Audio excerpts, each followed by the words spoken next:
చైనాలోని ఓ హైవే. రాత్రి సమయం కావడంతో వాహనాల రద్దీ లేదు. ఎలాగూ వెహికల్స్ రావట్లేదు కదా అని ఓ పేద రిక్షావాలా హైవే పైకి రిక్షా తొక్కుకుంటూ వచ్చేశాడు. సరిగ్గా అదే సమయంలో ఓ ట్రక్ శరవేగంగా అట్టే దూసుకొచ్చింది.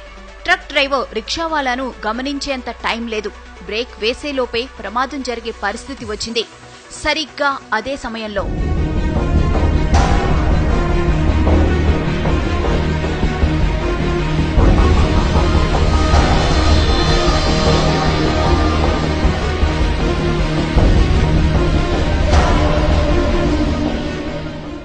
ఇది జరిగిన ఘటన.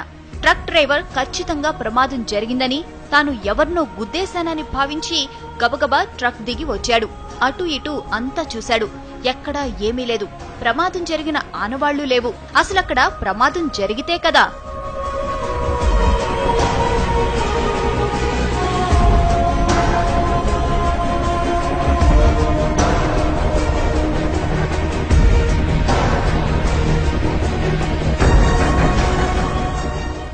రిక్షావాలాను రక్షించిన అదృశ్య శక్తి అతణ్ణి రోడ్డు పక్కన విడిచిపెట్టింది.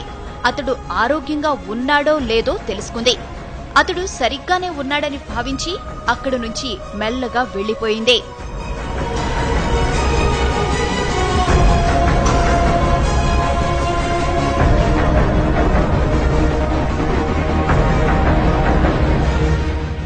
ఇంతకీ ఆమె ఎవరు?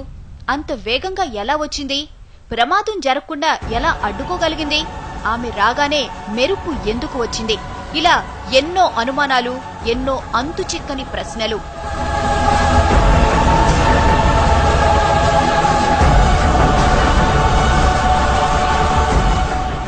అంత వేగంగా మెరుపులా వచ్చింది కాబట్టి ఆమె ఖచ్చితంగా గ్రహాంతర వాసేనంటున్నారు కొందరు. గ్రహాంతర వాసే అయితే ప్రమాదం జరుగుతుందని ముందే ఎలా ఊహించిందని ప్రశ్నిస్తున్నారు ఇంకొందరు. అసలు గ్రహాంతర వాసికి మనిషిని రక్షించాల్సిన అవసరం ఏముందంటున్నారు. పైగా తల వరకు కప్పుకున్న డ్రెస్ కోడ్, నడక, నడత అన్నీ మానవుల తరహాలోనే ఉన్నాయి. అందుకే ఆమె గ్రహాంతరవాసి అనేందుకు అవకాశాలు లేవంటున్నారు ఇంకొందరు.